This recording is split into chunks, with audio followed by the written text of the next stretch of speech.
IAS साहब की गाड़ी के सामने अचानक से एक लड़की आ जाती है और बैठे हुए आईएएस साहब से फूट फूट कर रो रो कर माफ़ी मांगने लगती है और कहती है कि आकाश मुझे माफ़ कर दो, मुझसे बहुत बड़ी गलती हो गई। इसके बाद आईएएस साहब उसे दूर हटाते हुए कहते हैं कि मुझसे दूर हो जाओ और मुझे 6 साल पहले का आकाश समझने की गलती मत करना। आखिर कौन थी यह लड़की जो आईएएस साहब के गाड़ी के सामने आ गई थी और 6 साल पहले ऐसा क्या हुआ था जो आईएएस साहब ऐसा कह रहे थे? पूरी कहानी की सच्चाई जानने के लिए वीडियो को अंत तक जरूर देखें। नमस्कार दोस्तों, मेरा नाम है जीतू सौरौत और आप लोग देख रहे हो ब्रेन डिमांड चैनल। वीडियो को ज़्यादा से ज़्यादा शेयर करें और पेज को फॉलो करना ना भूलें।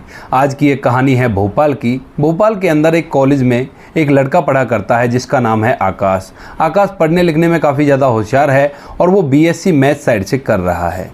उसी कॉलेज के अंदर एक लड़की पढ़ा करती है जिसका नाम है निधि। निधि भी पढ़ने लिखने में काफ़ी ज़्यादा होशियार है और आकाश और निधि एक दूसरे को प्यार किया करते हैं। उनका फाइनल ईयर चल रहा है और जब वो लोग सेकेंड ईयर में थे तो तब उन दोनों की दोस्ती हुई थी और दोस्ती धीरे धीरे उनकी प्यार में बदल गई थी। आकाश के पिता भोपाल के अंदर रहकर ही ऑटो चलाया करते हैं और उसी से अपने बेटे की फीस भरा करते हैं और उसका पालन पोषण अच्छी तरह से कर रहे हैं। कुछ पैसे वो घर पर भेजा करते हैं। आकाश की माँ थोड़ी सी बीमार रहा करती है। तभी अचानक से एक दिन आकाश के पिता के पास फोन आता है। उनको पता चलता है कि आकाश की मां की तबीयत बहुत ज़्यादा खराब है। इसी वजह से वह भोपाल आकाश को छोड़कर वापस अपने गांव चले जाते हैं और वहां पर जाकर अपनी पत्नी की देखभाल करने लगते हैं। अब आकाश अपने पिता के पास फ़ोन करता है, उनसे पूछता है तो उसके पिता बताते हैं कि बेटा मुझे यहीं रहकर तुम्हारी माँ की देखभाल करनी होगी और तुझे अपनी पढ़ाई अपने आप करनी होगी। अब आकाश के ऊपर अपनी पढ़ाई का बोझ आ गया था और साथ ही में उसे कुछ पैसे घर पर बचा कर भी भेजने पड़ते थे। अब आकाश दिन रात मेहनत करता है, अपने घर का भरण पोषण करता है और अपनी पढ़ाई को भी अच्छी तरह से कर रहा था। धीरे धीरे समय बीतता है। तभी एक दिन अचानक निधि, जिससे आकाश प्यार किया करता था, वह अपने गांव चली जाती है और गांव जाने के बाद 10-15 दिन हो जाते हैं लेकिन वो वापस नहीं लौटती है। आकाश उसको बार बार फ़ोन करता है लेकिन वो उसका फ़ोन भी रिसीव नहीं करती है। अब आकाश पूरा परेशान है। वह सोचने लगता है कि ऐसा क्या हुआ होगा उसके साथ जो वह वापस नहीं आई। तकरीबन 20 दिन हो चुके थे और 20 दिन बाद एक दिन अचानक से निधि का फ़ोन आता है आकाश के पास और निधि पूरी की पूरी व्यथा आकाश को बताती है। वह कहती है कि अब मैं वापस नहीं आ पाऊंगी और पढ़ाई को भी कंटिन्यू नहीं कर पाऊंगी। इसके बाद आकाश पूछता है कि ऐसा क्यों, तुम तो पढ़ने लिखने में काफ़ी ज़्यादा अच्छी हो, तो ऐसा क्यों कर रही हो? तो उसके बाद निधि बताती है कि मेरे भाई जो नौकरी लगे हुए थे उनकी नौकरी छूट गई है, इधर पिता के ऊपर भी काफ़ी ज़्यादा कर्जा हो गया है और मैं वहाँ रहकर इस पढ़ाई को नहीं कर पाऊंगी क्योंकि हम लोगों की आर्थिक स्थिति काफ़ी ज़्यादा कमज़ोर हो गई है। इसके बाद जो आकाश होता है वह निधि का धैर्य बनाता है और उससे कहता है कि तुम ऐसा करो, अपने घर वालों से कहकर यहाँ पर आ जाओ, उनसे कह देना कि मैं जॉब कर लूँगी और साथ ही साथ अपनी पढ़ाई को कर लूँगी। मेरा 1 साल रह रहा है, मैं पढ़ाई करके अच्छी सी नौकरी लग जाऊँगी। ऐसा कहकर तुम यहाँ पर आ जाओ और तुम्हारी पढ़ाई का पूरा खर्चा मैं उठा लूँगा।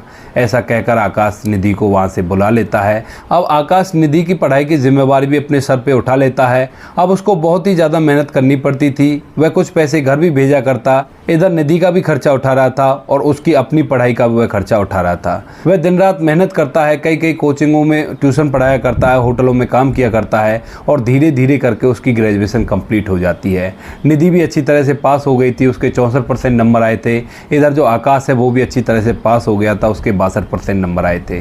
वो पढ़ने लिखने में तो काफ़ी ज़्यादा होशियार थे लेकिन परिस्थितियों की वजह से उनके नंबर थोड़े कम रह गए थे। अब इसके बाद निधि आकाश से कहती है कि मुझे पढ़ाई करने के लिए दिल्ली जाना है, मैं अच्छे से कोचिंग करूंगी और एक अच्छी सी नौकरी में लगना चाहती हूँ।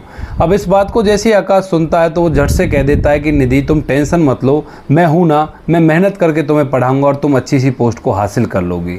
ऐसा कहकर वो कुछ पैसे इधर उधर से इकट्ठे करता है, बोलता है कि बाद में दे दूंगा और निधि को दिल्ली कोचिंग कराने के लिए भेज देता है। निधि वहाँ पर मन लगाकर पढ़ाई करती है। इधर आकाश दिन रात एक करके मेहनत करता है और निधि के लिए बराबर पैसे भेज रहा था जो उसकी कोचिंग में कोई दिक्कत ना आए। इधर अपने घर भी पैसे भेजता रहता है और अपनी पढ़ाई को भी वह जारी रखता है। कई तरह के एग्ज़ाम देता है, टेस्टों को देता है, लेकिन इतनी मेहनत करने के बाद उसके कोई भी टेस्ट क्लियर नहीं होते हैं। धीरे धीरे समय बीतता है। निधि हर एग्ज़ाम को दिया करती, अच्छी तरह से उसकी तैयारी किया करती और बहुत ही मन लगाकर पढ़ाई कर रही थी। तभी 1 साल बाद उसका एक एग्ज़ाम क्लियर हो जाता है। वो बैंक की मैनेजर बन चुकी थी। बैंक की मैनेजर बनने के बाद सबसे पहले निधि का फ़ोन आकाश के पास आता है और वह आकाश से कहती है कि आकाश मैं मैनेजर बन गई हूँ और मैं फ़ौरन भोपाल आ रही हूँ। इस बात को सुनकर आकाश की खुशी का मानो कोई ठिकाना ही नहीं। उसे लगता है कि जैसे निधि नहीं, मैं ही बैंक का मैनेजर बना हूँ। इस बात की वो बहुत ज़्यादा खुशी मनाता है और अपने जानने वालों में थोड़ी बहुत मिठाइयाँ भी बांटता है। उसके बाद निधि उसके पास आती है और उसके गले लग जाती है और फूट फूट कर रोने लगती है। कहती है, आकाश, तुम्हारी वजह से ही आज मैं बैंक की नौकरी को हासिल कर पाई हूँ। अगर तुम नहीं होते तो मेरा क्या होता। इधर जो आकाश था उसकी आंखों में भी आंसू थे। उसे भी लग रहा था कि मैंने एक अचीवमेंट प्राप्त कर ली है। मेरी प्रेमिका जिससे मैं प्यार किया करता था वो आज बैंक की मैनेजर बन चुकी है। उन दोनों के प्यार के बारे में भोपाल में सभी को पता था और उनके घर वालों को भी पता था। अब जब यह बात निधि और आकाश के घर वालों को पता चलती है तो वो भी बड़े ही खुश होते हैं। इसके बाद निधि की थोड़ी बहुत ट्रेनिंग होती है। ट्रेनिंग के बाद उसे गुजरात में एक बैंक के अंदर नौकरी मिल जाती है। आकाश उसे छोड़ने के लिए जाता है और वहां जाकर अच्छी तरह से उसका सामान सेट करवा के वहां से वापस आता है।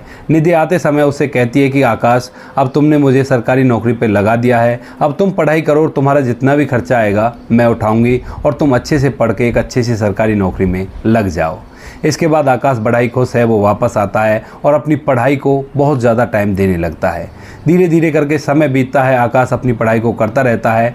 तभी अचानक से 3-4 महीने बाद निधि के कॉल आने कम हो जाते हैं आकाश के पास।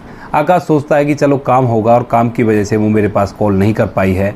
उसके बाद जब कभी आकाश फ़ोन किया करता तो निधि का फ़ोन बिजी बताया करता। उसके बाद वह सोचता है कि अपने घर वालों से बात कर रही होगी, काफ़ी ज़्यादा मेहनत की है इसने, बहुत ज़्यादा मेहनत करके इस मुकाम को हासिल किया है, तो इस वजह से लंबे टाइम तक बातें चलती रहती होंगी। लेकिन धीरे धीरे करके जो निधि है आकाश का नंबर ब्लॉक कर देती है और उसे व्हाट्सएप से भी ब्लॉक कर देती है। अब आकाश जैसे ही देखता है कि निधि ने उसे व्हाट्सएप से ब्लॉक कर दिया है तो उसका दिमाग ख़राब हो जाता है। उसके दिमाग में उल जलूल बातें चलने लगती हैं और वह बहुत ही ज़्यादा परेशान हो जाता है। पढ़ाई से भी पूरा फोकस उसका हट गया था। तो वह अचानक से एक दिन उस जगह चला जाता है जहाँ पर निधि रहा करती थी। शाम का समय था। जैसे ही वो पहुँचता है, जाकर दरवाज़ा खटखटाता है तो अंदर से एक और लड़का दरवाज़ा खोलता है और कमरे के अंदर निधि भी थी। अब उस लड़के को जैसे ही आकाश देखता तो उसका दिमाग ख़राब हो जाता है। आज तक निधि से उसने कुछ भी नहीं कहा था, वो उससे बड़ा ही प्यार किया करता था, लेकिन जैसे ही उस लड़के को देखता है तो वो उस पर भड़क उठता है। तभी निधि कहती है कि ये तो हमारे सर हैं और यहीं पास में रहा करते हैं, अक्सर मुझसे मिलने के लिए आ जाया करते हैं। ये मुझे अपने साथ ही बैंक में ले जाते हैं और हम दोनों एक साथ ही नौकरी किया करते हैं। लेकिन आकाश, जो कि पूरा मामला समझ चुका था कि इतनी शाम को ये सर इसका यहाँ पे क्या कर रहा है, वो बुरी तरह से निधि को सुनाने लगता है और कहता है कि तू ऐसी निकलेगी, मुझे विश्वास नहीं था इस बात का। अब जब निधि को ज़्यादा बातें सुनने को मिलती हैं तो निधि भी आकाश को धक्के मारकर वहाँ से निकाल देती है और कहती है कि आज के बाद मुझे अपनी शक्ल मत दिखाना। अब इसके बाद आकाश मुंह लटकाकर वापस भोपाल आता है। अब वह बहुत ही ज़्यादा टूट चुका है, हार चुका है परिस्थितियों से, क्योंकि उसने काफ़ी ज़्यादा मेहनत करके निधि को पढ़ाया लिखाया और इस काबिल बनाया और आज उसने उसे धोखा दे दिया था। अब कई बार तो वो कुछ उल्टा सीधा करने की कोशिश करता है, लेकिन फिर उसके बाद उसे ख्याल आता है कि ऐसी लड़की के ऊपर मैं अपनी ज़िंदगी को ख़राब क्यों करूँ। वो तो वहाँ पर मज़े ले रही है और मैं अपनी ज़िंदगी को बर्बाद कर लूँ, ऐसा नहीं होगा। इसके बाद वो दोबारा से हिम्मत करता है और भोपाल से दिल्ली चला जाता है। वहाँ जाकर इंटरव्यू देता है कोचिंग सेंटर के अंदर और उसकी पढ़ाई लिखाई काफ़ी अच्छी थी और उसे मैथ की काफ़ी अच्छी नॉलेज थी, तो कोचिंग इंस्टीट्यूट वाले उसे नौकरी पर रख लेते हैं। 3-4 घंटे वो कोचिंग क्लासेस में पढ़ाया करता और भी इधर उधर मेहनत किया करता और अपनी पढ़ाई को भी आगे बढ़ाने लगता है। वह यूपीएससी की तैयारी करने लगता है। अब धीरे धीरे समय बीतता है। पहले अटेम्प्ट में वो फेल हो जाता है प्री में ही, दूसरा अटेम्प्ट देता है, दूसरे अटेम्प्ट में भी फेल हो जाता है, लेकिन तीसरा अटेम्प्ट जैसे ही देता है तो उसका प्री, मेन और इंटरव्यू तीनों चीज़ें क्लियर हो जाती हैं। अब वह एक आईएएस बन चुका था। अब इसके बाद उसे ट्रेनिंग पर जाना था, लेकिन ट्रेनिंग पर जाने से पहले वो अपने गाँव, अपने घर जाता है और अपने घर वालों को ये खुशखबरी देता है। इधर जैसे ये आईएएस बना था तो चारों तरफ खबर फैल गई थी कि ऑटो वाले का लड़का आईएएस बन गया, प्यार में धोखा खाकर लड़का आईएएस बन गया। इस तरह के हेडलाइनों ने अखबारों को घेर लिया था। अब इसके बाद आकाश के घर वाले उस लड़की निधि के बारे में पूछते हैं, लेकिन वो उन्हें कुछ जवाब नहीं देता और चुपचाप वहां से अपनी ट्रेनिंग के लिए निकल जाता है। ट्रेनिंग करने के बाद उसकी पोस्टिंग हो जाती है और वो अच्छे से अपनी जॉब करने लगता है। अब ऐसी ड्यूटी करते हुए एक बार उसका तबादला होता है और उसका तबादला गुजरात के गांधीनगर में हो जाता है।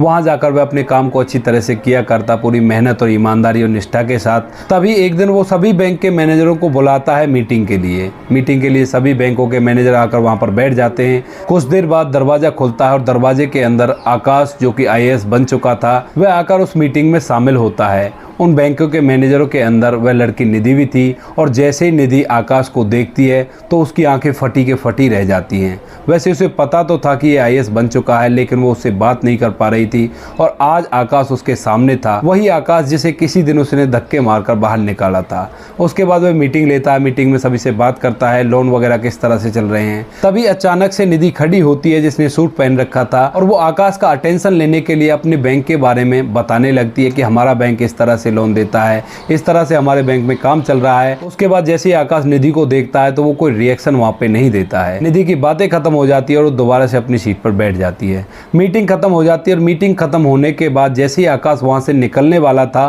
तो निधि उसके सामने आकर खड़ी हो जाती है और कहती है कि आकाश मुझे माफ़ कर दो, मुझसे बहुत बड़ी गलती हो गई। इसके बाद आकाश को यह अनकंफर्टेबल लगता है और वहाँ से वो उसकी बात को अनसुना करके साइड से निकल जाता है।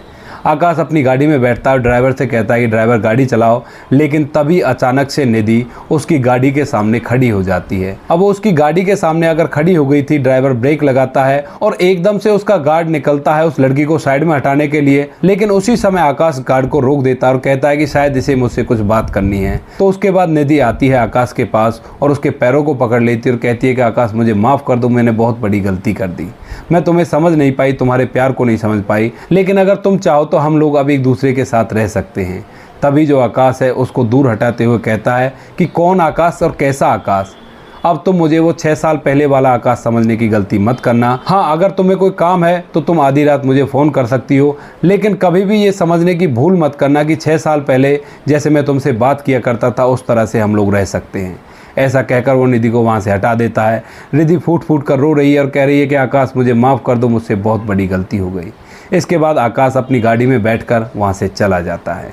तो दोस्तों, ये थी कहानी आकाश की, जिसने प्यार में धोखा खाने के बाद अपने मुकाम को हासिल किया और एक मतलबी लड़की को उसकी औकात दिखा दी। आप क्या कहना चाहते हो आकाश के बारे में, क्या कहना चाहते हो निधि के बारे में? जो भी आपकी राय कमेंट सेक्शन में लिख सकते हो। हमारा इन कहानियों को सुनाने का उद्देश्य किसी को परेशान करना बिल्कुल भी नहीं है। यह कहानियाँ आपको इसलिए सुनाई जाती है ताकि आप लोग इन कहानियों में दी गई सीख को अपने जीवन में अप्लाई कर सको और अपने आप को एक बेहतर इंसान बना सको। बाकी अगर आपकी भी कोई ऐसी स्टोरी है जो किसी का भला कर सकती है, किसी को कुछ सिखा सकती है, तो आप लोग मुझे इंस्टाग्राम पर मैसेज कर सकते हो, जिसका लिंक आपको यूट्यूब चैनल पे मिल जाएगा। मिलते हैं किसी नेक्स्ट वीडियो में नए टॉपिक के साथ। तब तक के लिए जय हिंद, जय भारत, जय हिंदुस्तान।